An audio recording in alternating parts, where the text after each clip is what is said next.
Idealist Consulting. So we're based in Portland, Oregon, and we're dedicated to providing nonprofits, private sector, and government organizations with advanced technical solutions that help them run more effectively. We're a certified B Corp and one of the top-ranked consulting firms on the Salesforce App Exchange.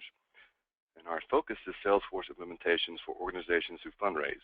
So this webinar series has been brewing for quite a while. So with that, I will turn it over to Mike to get started. Great, thanks, Matthew. And I just want to say thank you real quick before we get started to Idealist in general. They've been a great partner of ours and very generously allowed us to participate in the series. So look forward to the session, putting together a lot of great content. Look forward to your questions at the end, and hopefully you guys all find it super valuable. This is me in my green classy shirt that most people actually see me at conferences wearing. It's my info there to the right in case you need it. A little bit of background on me. I've been with StayClassy about 5 years or so. Before that, I was actually in the film industry and doing some journalism. But since joining StayClassy, I've gotten the privilege of working with our customers quite a bit on their fundraising strategy, and more recently with our group of consultants and partners that we work with very closely. And look forward to hopefully working with all you guys in the future and sharing some best practices. So just a quick overview of what we're going to do today.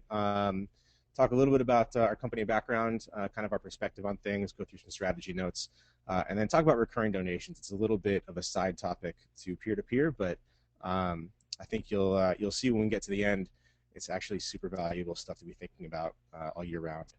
And then, as Matthew mentioned, some Q&A. So first, a little bit about us. We come from pretty humble beginnings. This is a family photo of the Chisholm family, of which our CEO, Scott, and Director of Marketing, Sean, are both members. That's them in the center of the picture. I always like showing this image to begin with because this is really central to how our company was founded. Their mom, Deb, is on the right there. She was actually diagnosed with breast cancer while they were in high school, and she's doing fine now. She struggled with it a couple times, but she's perfectly healthy. But basically, the company began with the desire to raise a little money for cancer research and recognition of their mom's struggles. And thus, StayClassy was born. The first annual San Diego StayClassy pub crawl in 2006 was basically just a big event, got a couple hundred people together, raised some money for cancer research. Before we get too much farther, just want to answer the number one question we always get asked. Yes, the name did come from the movie Anchorman. It was on TV while the event was being planned. The name just sort of stuck. Obviously, we didn't know where the company was headed at that point, but it served us pretty well so far. That first event raised around $3,000. It was donated to the American Cancer Society. This is an image from the Relay for Life that year.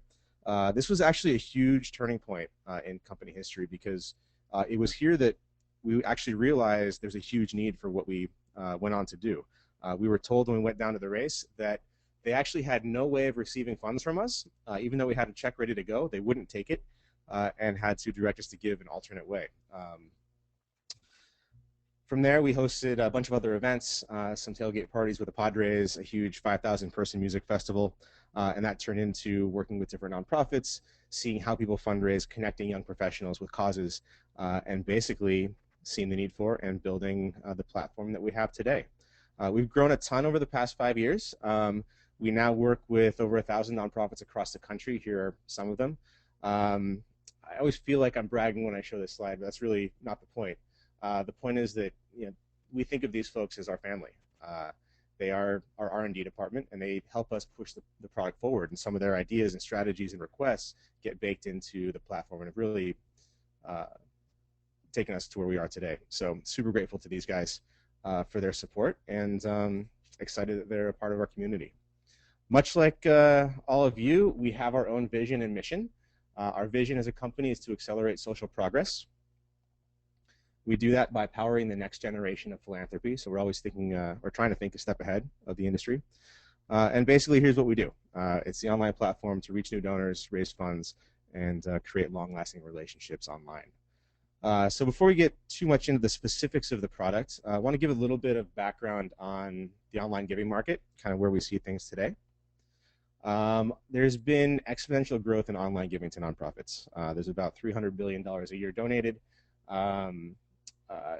These days, it's anywhere between 13 and 15% of that is done online. And 10-15% of that is done on mobile. It's a trend that is only accelerating year over year. Peer-to-peer fundraising in general is a bit of a newer trend. In the old days, we would do what we called single tier fundraising. Basically, a nonprofit would reach out to their donor base through email or by phone and essentially ask them to give. So they'd reach out to that network and those people would contribute in some way. Peer-to-peer is a multi-tier system. Basically, you reach out to that network and then tap into their networks. Basically, it's that exponential effect. You have the exponential reach. And even if the folks don't give as much per person as, say, a major donor would, well, they may surprise you, first of all, but as a group, they often will make a much bigger difference than they would have otherwise. This system works really, really well with millennials. In fact, engaging with millennials is one of the biggest reasons that our customers cite in seeing the need for something like StayClassy.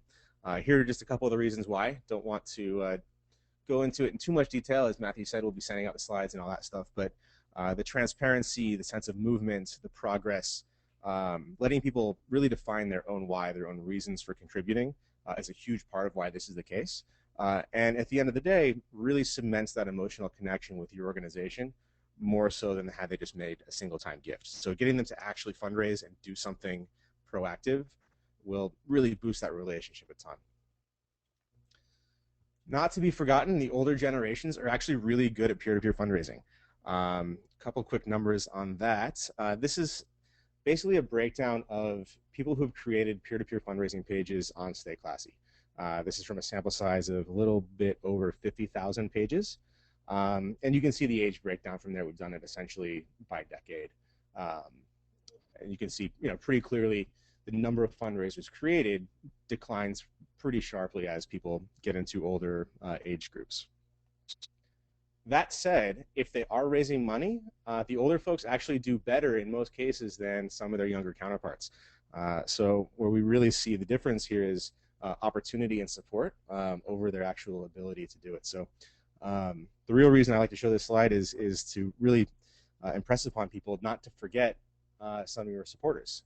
Don't leave out the guys that can contribute, but maybe don't for some reason. Either they're not supported properly, they don't feel included, they're not marketed to appropriately. But given the chance, they can make an enormous difference.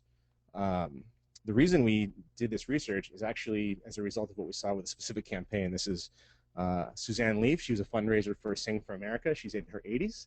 As you can see, she did quite well with her fundraising. This is pretty typical of what we saw with that campaign. It was by and large older folks. You can't see the whole leaderboard on this particular image, but if you could, you'd see a whole bunch of gray-haired people, and they all did quite well. Actually, they did better than their younger counterparts within this specific campaign. Some information by the numbers. That left-hand column there you see is the StayClassy average, and the right-hand column is what we saw with Sing for America.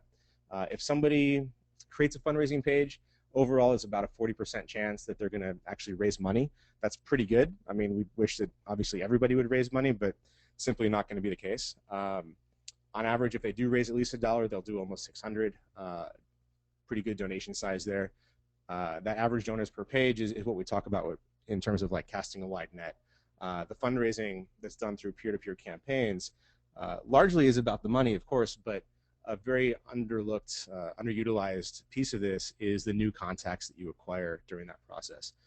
We'll get a little bit more into that a bit later on. And the average age of the fundraisers as well on StayClassy. You're about 29 years old. The Sing for America folks did quite a bit better, as you can see, on average. So the key message here is that anybody can succeed at online fundraising. The real key is engaging them properly and providing tools that empower them.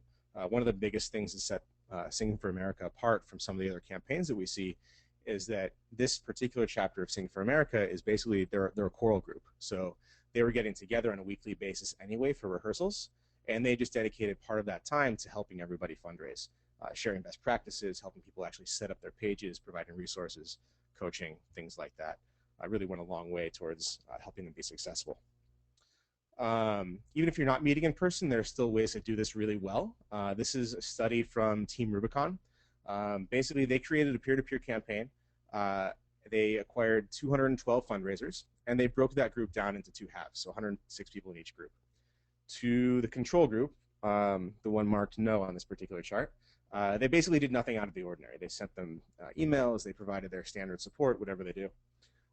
For the group marked yes, they added a piece. They sent them a very simple one-page guide to how to fundraise as an individual. It included some tips, best practices, um, some email techniques, some sample Facebook messages, some images, things like that.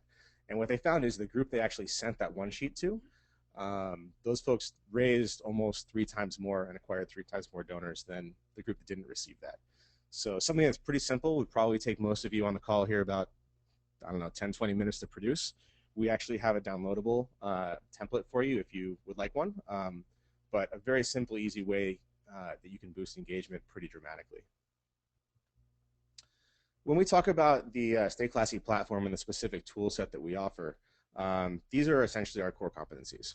We offer online donation forms, peer-to-peer fundraising, event registration, a new feature that combines registration and fundraising. We have some pretty lightweight CRM features, some reporting, some engagement tools, things like that. To get really advanced, you're going to want to talk to the folks at Idealist about a Salesforce integration, really help you take that the ROI to the next level on that. And as you can see, the last bullet there is our integration with Salesforce, which is a pretty exciting thing that's been around about a year now that we actually we put a lot of time and effort into keep evolving and actually have a new version of coming out in the next week or so. All of our pages are fully branded and mobile responsive, and we put a huge premium on ease of use. So putting our customers' brands forward is a huge part of what we do and a huge part of their ultimate success. And the responsive stuff is really designed to create that great user experience no matter what device somebody is viewing the page on. So as we mentioned, about 15% or so of all giving happens online. A growing percentage of that is happening on mobile devices, and it's super important to have a great experience no matter what device somebody's viewing the pages on. And we put everything in one place, in one very easy to use administration area that really empowers your fundraising, whether or not you're technical by nature. It's super easy to create these great looking pages. So what we've seen through experience is that most nonprofits think of fundraising as one-off initiatives. It's really common. It's not, don't feel bad if this is the way you think, but this is quite problematic in most cases. If you're a Movember and you're doing an enormous campaign once a year, that's fine, but that's really the small minority of organizations that are out there. What this sort of thinking leads to is a revenue curve that looks like this. This is actually a 2-year time span. It's hypothetical data, but hopefully is recognizable to most of you on the call. January, February, maybe not a ton of fundraising happening. You get into March, have some endurance events, dips down a bit over the summer. You got the holiday campaign in the fall, and kicks off from there. Grow that a little bit year over year, but basically you have a pretty steep system of peaks and valleys here. That is what we refer to as unpredictable revenue. Very feast or famine, makes it super hard to plan your programs, make hiring decisions, and can lead to burnout among your donors and your staff as well as people try to figure out how to fund the organization sustainably. There's a better way. The strategy that we advocate for around here is really a system of year-round fundraising where you have a foundation of peer-to-peer that's always on your site, a way to give recurring donations that's always on your site, and then supplementing that with whatever time-based campaigns you do. Either something programmatic, maybe an endurance event, a holiday appeal, whatever it is that's unique to your organization you can do a few times is fantastic, but you want to have that undercurrent always there. Basically what that creates is some real synergy between different aspects of your donor base. Somebody may happen upon your website, decide they want to contribute their birthday or make a donation. That's great. You get their contact information, you get a little bit of revenue, and then you get to market those time-based campaigns to them. Alternatively, maybe somebody's a runner and has no idea about your organization or what they do, but they hear about some 5K that you're doing. Well, they enter the door that way, they create some revenue, and then you get to market to those folks, talk about what you're doing with the money, the impact you're helping to create, and invite them to take more significant action by making a recurring gift or pledging their birthday through the website, something like that. What that does is creates a much more predictable system of revenue. You still have some peaks and valleys, which you're going to have anyway when you're campaigning, but you create this base of revenue that really helps you free up your resources. You can actually plan your programs a lot more effectively, make hiring decisions, grow the organization sustainably, and you get a lot less burnout as well as you have this stable base of support. There's a lot less, panic mode, feast or famine sort of mentality. you want to treat each new donor as an opportunity. So a lot of folks think in terms of online donors as being quote unquote slacktivists or more casual donors. Whether or not that's true, basically, they're people that want to give back. They're people that are looking for something in their own lives, a way to make an impact. They're giving what they can or what they feel the ask is early on. And then it's incumbent upon your staff to engage with those folks over time, escalate the impact that they're having, and turn them into lifelong evangelists and major donors, which is something that as you get good at this type of fundraising and type of marketing, you can actually do very systematically and very strategically. As something that I think comes organically out of conversations you'd have at the organization, but something that if you were to lean on like an idealist, for example, you can be extremely effective at doing. So I want to give you all a few examples of what we're talking about here. Hopefully you can all see the web browser I just threw up there. This is an example of a peer-to-peer fundraising campaign. What you'll see from a few of these examples is the template is pretty locked, but within that template, you'd have total control over the elements within it. So this logo here, the Special Olympics is done, the background, the colors, the banner image here in the center of the page. This campaign is really just getting kicked off. They have a pretty ambitious goal, but even though it's only been live for about a month or so, they've raised almost $60,000. We try to keep the calls to action extremely prominent and easy to see, so there should be no mistaking when you come to this page what you're supposed to do: become a fundraiser or make a donation. And then once you scroll down, you can see it's very multimedia integrated. There's some photos and videos, custom text, a leaderboard there on the right side, so you can see everybody's progress, teams as well. Engaging with a page like this is super simple. Just click donate, comes within a branded donate form. Very simple, clean, easy to use. And if you were to want to create a fundraising page as well, we try to keep that process very streamlined. Even though these pages are hosted on StayClassy, the user experience really should be that it's just an extension of your organization's website. So you'll see if I log in through Facebook here, just create my test page. They have some custom questions. I'm going to agree to the waiver. And my page is fully created and ready to share immediately. I've even got a little tour here to orient me and tell me how I can fundraise a little bit more effectively. All the branding and content is set up by the organization ahead of time. And if I want to, I can just come in here, edit my page, modify my goal, my personal message, all of that stuff. So again, really streamlined, ease of use, very socially integrated, and a really solid opportunity to express myself, share my why, talk about why this cause is important to me. And we follow that through all the way to the donate form as well. So you can actually see how much your gift is affecting your friend or family member's fundraiser. So just one example, but my mom was actually one of the first people to come on and make a donation after we launched that little progress bar. This is a true story. I was doing a half marathon for a local San Diego organization. I got a gift of $40. I gave her a call to say thanks, asked her what she thought of that little feature, and she kind of laughed. She said that she'd intended to come on the page and give $20, but she liked how 40 looked better towards my progress bar. So my mom is in her early 70s, also one of the less tech-savvy people that I've ever met. So if she can do it, so can your donors. And little tips like this, little features like this are something that we focus on and really try to weave seamlessly into the product to boost revenue for our customers. As I mentioned, we also do ticketed events. This has the same layout overall as the last page that we saw, but instead of the become a fundraiser call to action, we're going to give you the option to buy tickets. The rest of the page, again, the layout is similar, but unless you knew all of our pages, there's really no way to tell this is a StayClassy hosted page. This really is meant to put forth the branding of the organization and of the event. Here's our merged fundraising and registration process. Very similar user experience again, but it really streamlines that process of joining a team, buying a ticket, and creating a fundraiser. Standalone donate forms. This is the one that Invisible Children created for the Coney 2012 campaign, if you recall that from a couple years ago. Of course, smaller organizations or if you're just looking to do a one-off initiative, we'll use some of these pages as landing pages. They'll direct people through an email campaign or through social media straight to one of these forms. However, if you have a bit more in the way of resources, you can create something like this, where it's actually a peer-to-peer fundraising community within your own website. So this is something that was built from the ground up by Liberty in North Korea. We quite honestly had nothing to do with it. But they've integrated our tool set very seamlessly. So you see some information, you become inspired, you can see how much has been raised, how many people are fundraising. That's all information that is pulled into their page and styled up. It's all real-time stuff using our API calls.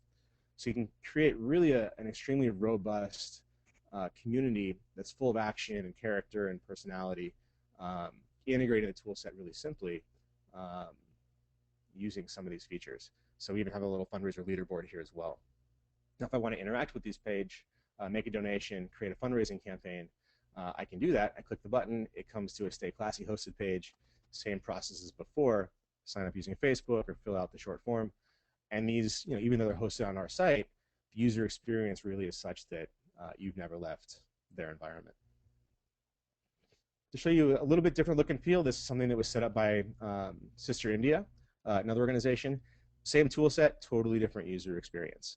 They have this progress bar here. They've got a video up top, and then some of those other calls to action that I'm sure are familiar to you at this point.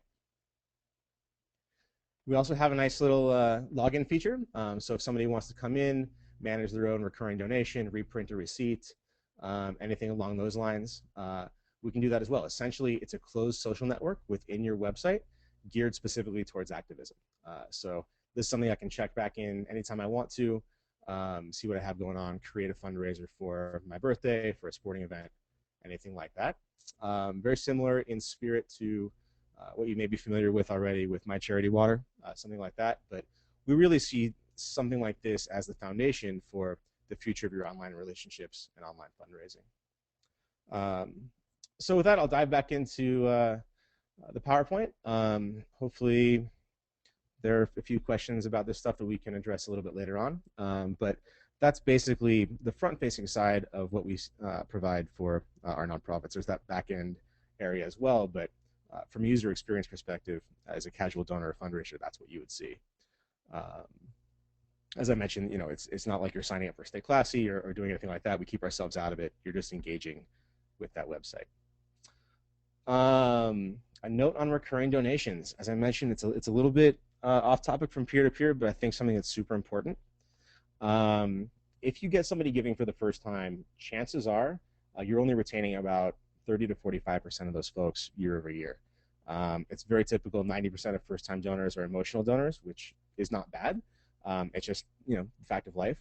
And notoriously, nonprofits are pretty inefficient at retaining those folks year over year. If instead of a one-time gift, you get them to opt into a recurring donation at the initial point of purchase, so to speak, or first point of contact, you actually see a far higher retention rate, 70% in most cases. So I want to show you some quick examples of what that does to the bottom line for your organization. So example number one, we're just going to assume that you do some sort of campaign. Let's call it a holiday fundraising campaign. Within that campaign, just hypothetical numbers again, you'll reach 5,000 donors. They'll give on average $240. And we'll assume that you guys are all really, really good at retention, so we'll give you a 45% year-over-year retention rate on that one-time gift. And we'll also go ahead and assume that if you do retain those donors, that they'll actually increase the size of their gift 10% year-over-year. And we're just going to look at the benefits of this one campaign and assume that you're not doing any other acquisition over the years. So here's what that looks like on a 10-year timeline. Year one, you have the 5,000 donors giving $240. That comes out to 1.2 million. And then over 10 years, you're left with 4 donors, each giving a little bit more. But that year, instead of the 1.2, you've gained $2,000 for a grand total over 10 years of almost $2.4 million. So scenario 2, we're going to assume essentially the exact same numbers. All we're going to do is take that $240 one-time gift, say, hey, instead of doing this, divide it up into 12 monthly installments of $20. It's exactly the same as 240. 20 times 12, that's what that comes out to. So they're giving the exact same amount of money for that year. They're just doing it in regular monthly gifts. And we're going to assume that 70% donor retention rate that we see on average with recurring gifts. Here's what that does to the revenue. At the end of 10 years, you have 202 donors instead of the 4 that we ended with on the first example, and you've pretty much doubled your 10-year ROI from that group. And again, this is just that group. This is no new donors acquired. Now, my favorite example, example 3, same 5,000 donors, same $20 monthly gift, same per gift year-over-year growth. But now we're going to build a program around the recurring donors. So we're actually going to take that 5,000 people, engage with them year over year, thank them, talk about the impact that they're helping create, keep their credit card information up to date, ask them to increase their monthly gifts. So really put something in place. You're going to lose some of those folks inevitably, but we're going to assume that because, again, you're all really good at retention, you're going to overall net boost that group by 20% year over year. This is where I typically like to pause for guesses, but since you're all on mute, I'll just dive right in. At the end of 10 years, you now have 26,000 donors for a 10-year value of $56 million. So pretty dramatic change in terms of the ROI to your organization. I also like noting that you have now passed the total value of the first example in year 2. So even if this totally fails, chances are you're still going to outperform what you would have done just by asking for one-time gifts.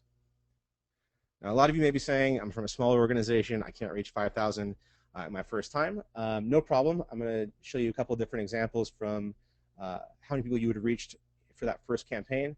If you're a small nonprofit, we're going to call it 100 people. By the way, that's 10 board members reaching out to 10 friends or family members to do this. So it's pretty achievable after 10 years. Even as a small nonprofit, you're up over $1 million, which I'm sure if you're anything like the folks that we work with, is pretty significant revenue for a small organization. And it also helps you grow sustainably and predictably and strategically from a small organization to a medium to a large organization. So where we've seen this actually in practice is with Team Rubicon, who works very closely with Idealist and StayClassy.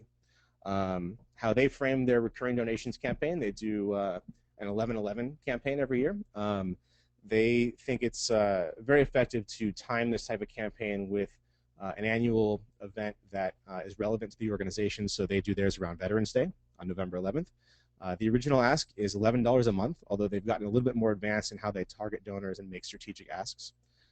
And anybody who does opt into that recurring gift, they recognize and treat in a little bit of a special way, and they're part of the quote-unquote support squad. They get a different newsletter, they get some t-shirts, some special recognition, things like that. And all of this stuff is really empowered by the online tools and also a strategic use of Salesforce specifically in their case. The results from this year's campaign is a little over $6,000 in new recurring revenue, $6,000 per month in regular revenue that Team Rubicon doesn't have to do anything in order to bring in. This is a pretty significant increase from what they had before. Even though they were asking for one-time gifts, they also received $26,000 in one-time donations. So not everybody you reach out to is going to commit to that monthly recurring donation, but they may opt in for $100 or $200, something like that. And they've projected that with their retention rates, they're going to see $95,000 from that initial campaign during the first year.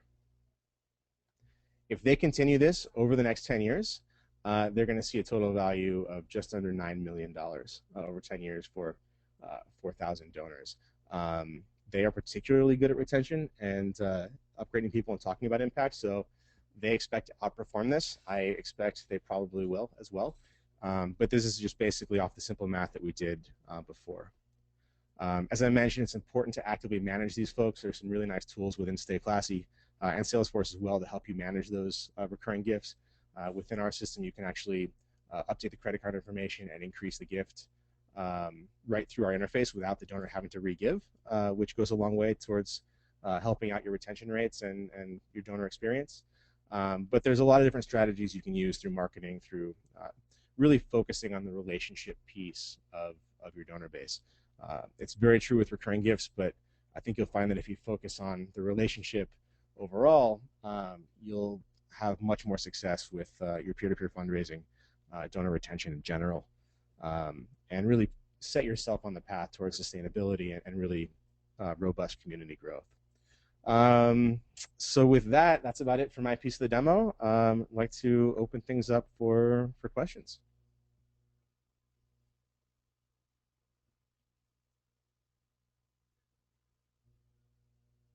So I think we'll give Matthew and Kirsten a couple seconds here to look through anything that may have come in, um, and come up with some questions on their own. One of the biggest things that I always get asked about this type of thing is the best way to market um, these different initiatives. There's really two schools of thought on marketing. There's a little bit more of an old-fashioned technique, but certainly an important piece of the puzzle is what we call interruptive marketing. This is what you'd think of in terms of magazine ads, TV ads, radio, even emails, direct mail for sure. Basically, you're saying stop what you're doing, pay attention to this message, and opt into what I'm doing. It's a good way to reach new people, but pretty inefficient relative to the newer styles that we call more inbound or permission based. This is where you're doing a lot of SEO, you're blogging, you're creating a great website, you're essentially producing really good content that people want to see, that they're going to search for actively and just ingest because they think it's valuable in their own lives. And you're going to include within that calls to action to step up their involvement, to contribute in a bigger way through making a gift or creating a peer-to-peer page. So it's a bit of a different mentality, but you want to look at the interplay of the two and look at how strategically it makes sense for your one-time appeals through your foundation of year-round rolling peer-to-peer fundraising. The rolling peer-to-peer stuff much more effective to market through that type of permission-based stuff, through the blogging, through things like that. But it's certainly a combined strategy is really effective as well. All right. Okay. I have a two-part question here for you. Sure. First is what kind of staff resources do nonprofits generally need to support peer-to-peer? And the second part is what skill sets are best for managing these programs? Yeah, that's a good question. I mean, there's really no silver bullet on this. There's no one right answer. My best advice is to look at what you have and start from there. Um, if you're a one-person operation, you probably have 4 or 5 board members at minimum. You probably have 10 or 20 family members or friends that would make a monthly investment or create a fundraising page to be an ambassador for your organization. Start there and use that to build your community of people. Keep in mind that each one of these individuals will reach 7 to 10 new people just by creating a page, and that's the beginning of your community. And you can nurture those folks and elevate them from there. If you have more staff, a bigger newsletter list, a bigger social media presence, fantastic. Start there. You have a huge advantage. But regardless of where you begin, you will see the return on the investment. It'll be a valuable strategy for you. And you can build the platform and become more and more advanced in your techniques from there. You certainly want to be conscious of the design elements. You want to have some tools in place like a MailChimp or a Constant Contact for email marketing. If you have a bit more in the way of resources, HubSpot or an Exact Target will save you tons of time and really open the options box for you in terms of marketing automation. But all of that stuff is really nice to have. So it's really the most important piece, the fundamentals behind this is the authenticity of your message, the mission, the authenticity of your relationships with whoever you do bring in the door, and really nurturing those relationships over time and creating a movement behind the cause. Okay, great. Thank you. We have a third one here. Compared to traditional fundraising efforts, is peer-to-peer more of an upfront time investment, more upfront time, or how does it compare? As we talk about in some of our other webinars, you want to look at these as staged processes. Matt Scott, if you ever catch him on a webinar or attend one of our follow-up sessions, he looks at it as about 80% preparation and 20% actual execution and follow-up. You can do a ton of strategizing and prep for a campaign like this, create some assets, create some videos, some of those tip sheets, fundraising best practices, get all that stuff set ahead of time. And then when you're rolling these things out, you have the materials in place. You can just send them to people over time during a campaign.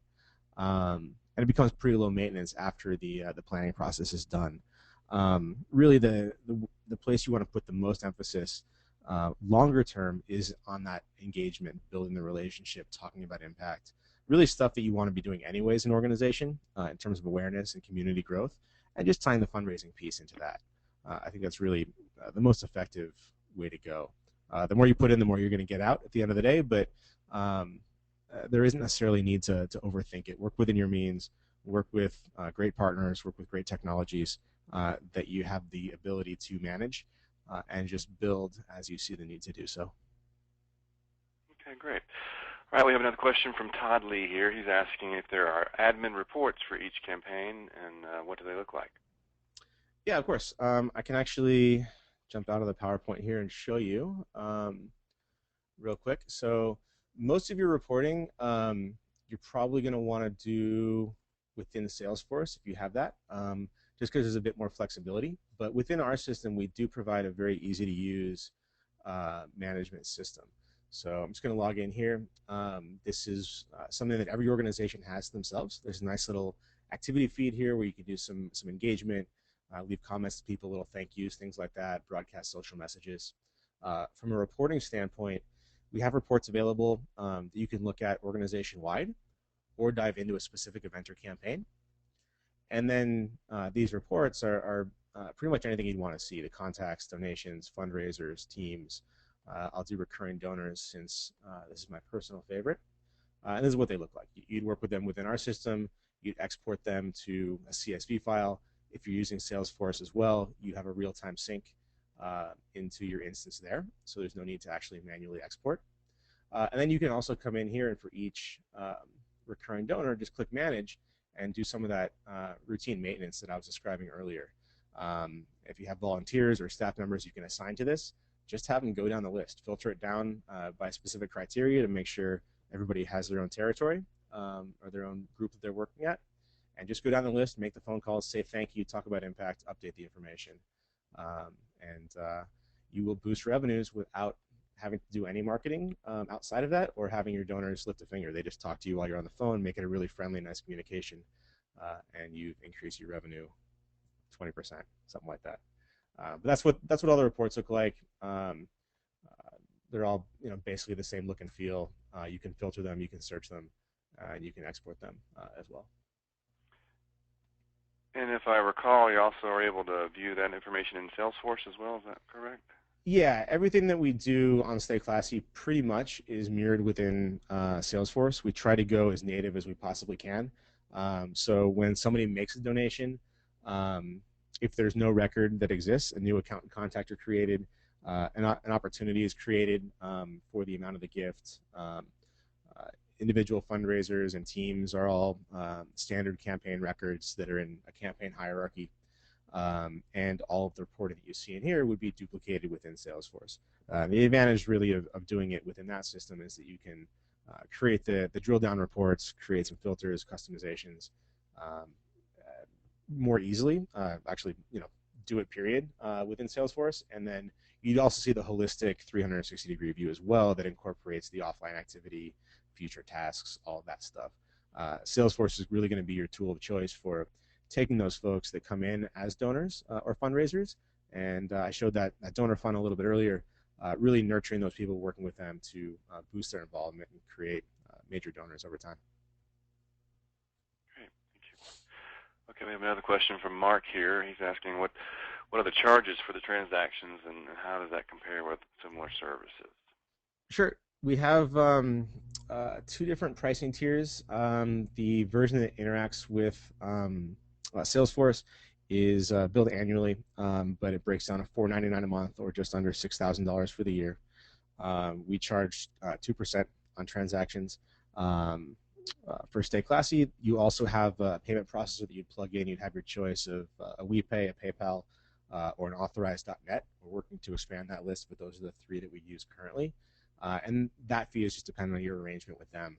The default through WePay is 2.2% plus 30 cents. So we're looking at really an overall cost of fundraising here of less than 5%, which, even though the tool set is far more robust than most of the folks that we would consider competitors, you're going to be paying significantly less than you would with those other systems. Okay, great. And here's another reporting-related question, asking what are some of the best practices around CRM integration reporting? It's a good question. That's something, Matthew, I'd really throw back to you guys. The CRM integration will work seamlessly. It's constantly improving, but it's going to be a perfect one-to-one with your Salesforce account currently. You'll have the basic reports that you need for your accountability and all of that. Um, and then from there, I would just build in a way that makes sense for your organization and shows the data that you want to see. And Matthew and the folks at Idealist can help a ton with evolving that process. Do you guys have anything to add on that one? No, I know working with Team Rubicon on their deployment, I know that a lot of the flow through of data really gave them a new perspective and some really more robust capabilities of how slicing and dicing the data. But I think I just follow your same lead with your typical best practices around CRM would apply in this case, and want to make sure that you're tracking what you need to communicate clearly and have all the elements in your database defined so that you can track that information. Yeah, I think it's important just philosophically, there's no need to boil the ocean on this one. Figure out the 2 or 3 metrics that are most important to your organization and your growth. Get those really dialed in the beginning, and then get more and more advanced as your capabilities allow. Great. Okay. Do we have any more questions before we wrap it up? I think that may be about it. So I want to say thank you, Mike, for the great presentation. Very, very informative. And thank you for joining us today, everyone. As I mentioned, we'll be sending out the slide deck shortly. And don't forget to register for more webinars in this series. If you haven't already, you can do that at idealistconsulting.com/webinar. We have an upcoming webinar on April 16th on event management with Click and Pledge. And then on April 30th, we're soliciting major donors with Wealth Engine. So thanks again for joining, and hope to see you again soon. Awesome. Thanks, everybody.